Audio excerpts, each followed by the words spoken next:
Hello friend, good morning সবাইকে। আর এই দেখো আমি রেডি হয়ে নিয়েছি, লাল শাড়ি পুরো একদম পরে নিয়েছি। এখন আমি যাচ্ছি হচ্ছে শীতলা মায়ের পুজোতে যাচ্ছি, মন্দিরে যাচ্ছি। স্নান হয়ে গেছে, এখন বাজে সকাল 7:30। তা দিদি ভাইয়ের জন্য ওয়েট করছি, দিদি ভাইয়ের রেডি হয়নি।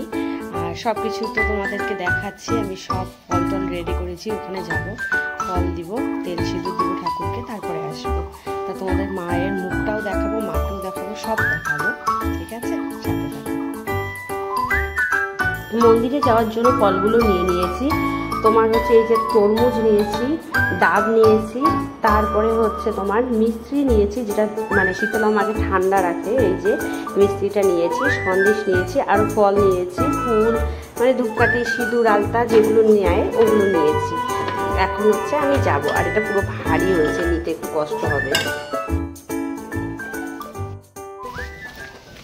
আমি আর দিদিভাই দেখো বেরিয়ে পড়েছি মন্দিরে যাওয়ার জন্য, আর আমরা মন্দিরে হেঁটেই যাব। আর ফল অনেকগুলো ফল টল নিয়েছি, মানে হেঁটে যেতেও কষ্ট হবে, কিন্তু কিছু করার নেই, টোটোতে করে যাব না, নিয়ম মানে এই নিয়মটা করি। যাই হোক, তারপরে হচ্ছে এই দেখো মন্দিরে চলে এসেছি। আর এইখানকার শীতলা মায়ের মুখটা এতটা সুন্দর হয় বলার মতো না। দেখো তোমরা দেখলেও বুঝতে পারবে, এটা হচ্ছে নতুন শীতলা মায়ের মুখ। আর একটা আছে যেটা পুরনো, সেটাতে আমরা হচ্ছে তেল সিঁদুর দিব, ফুল দিব, পুজো দিব, সেটাও তোমাদেরকে দেখো। দেখো কি সুন্দর লাগছিল, এত সুন্দর লাগে, মানে পুরো বছর মানে এক বছর যে হয় না, কোনো রকম চেঞ্জেস এর মধ্যে লক্ষ্য করবে না, এত সুন্দর লাগে দেখতে। আর তোমার হচ্ছে আমাদের মানে এটা হচ্ছে বড় শীতলা বাড়ি, দিনহাটাতে এই শীতলা বাড়িটা বেশি মানে। আর তাছাড়া আদার্স অনেক জায়গায় শীতলা পুজো হয়, সেটাতে তোমার হচ্ছে মানে যাদের যেটা ইচ্ছে হয় তারা সেইভাবে পালন করে। আর এইদিকে দেখো, এই যে দেখিয়ে দিচ্ছি, মানে কি এখনো সব কিছু মানে অনেক সকালবেলা এসেছি না, সব ঠিকঠাক করে ওদের গোছানো কমপ্লিট হয়নি, সন্দেশ দেওয়ার জায়গা টাকাগুলো গোছানো হয়নি।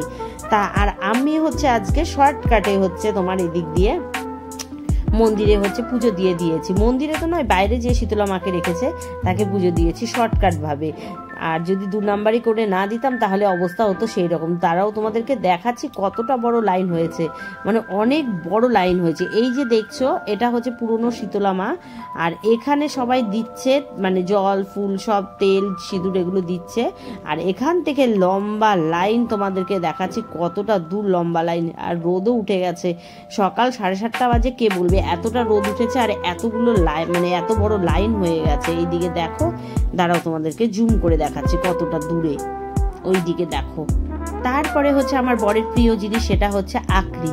আর এগুলো তোমরা কে কে খাও জানি না, মানে দুটো সিজনেই মানে দুটো বাড়ি পাওয়া যায়, দুটো সিজন নয়, সরি কিছু কিছু ভুল হয়ে যায়। একটা হচ্ছে এখানে পাওয়া যায়, আর একটা হচ্ছে চড়ক মেলার মাঠে পাওয়া যায়। আর আমি বেশিরভাগ এখান থেকে নিই, আর চড়ক মেলার মাঠে লাস্ট ওটা সেদিনও নিই।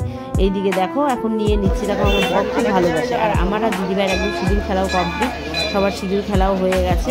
এক দশমী আর হচ্ছে এই শীতলা মায়ের মন্দিরে সিঁদুর খেলা হয়। তারপরে বাড়িতে চলে এসেছি, দেখছি পাড়াতে এই দেখো এরকম ভাবে আমরা মানে চা করে খাই। আর তারপরে হচ্ছে আমার মেয়ে আর আমি চলে আসলাম কোচবিহারে, খাওয়া দাওয়া করে শীতল মানে পান্তা ভাত খেয়ে চলে এসেছি। আর এখন এসে মানে একটু খিদে পেয়েছি, তাই কফি খাচ্ছি। আজকে তো নিরামিষ খেতে হবে, ওই জন্য আমি অন্য কিছু খাচ্ছি না। মেয়ে হচ্ছে কেক খাচ্ছে, আর আমি হচ্ছে কফি খেয়ে নিচ্ছি। তারপরে এখন এখান থেকে একটু শপিং করব, শপিং টপিং করে তারপরে যাব বাড়িতে। এই দেখো ফ্রেন্ড, এমন বডি দেখো না, প্যান একদম খুলে যাচ্ছে। আমরা এসেছি কোচবিহারে কেনাকাটা করতে। আর পয়লা বৈশাখের জন্য আমার কেনাকাটা মোটামুটি পুরো কমপ্লিট। এখন আমি চলে যাব দিনহাটাতে। আর আজকের মতো ব্লগটাকে এখানেই শেষ করছি। ভালো যদি লাগে অবশ্যই লাইক, কমেন্ট, শেয়ার এবং সাবস্ক্রাইব করতে ভুলো না। আজকের মতো বিদায় নিচ্ছি, টাটা, বাই।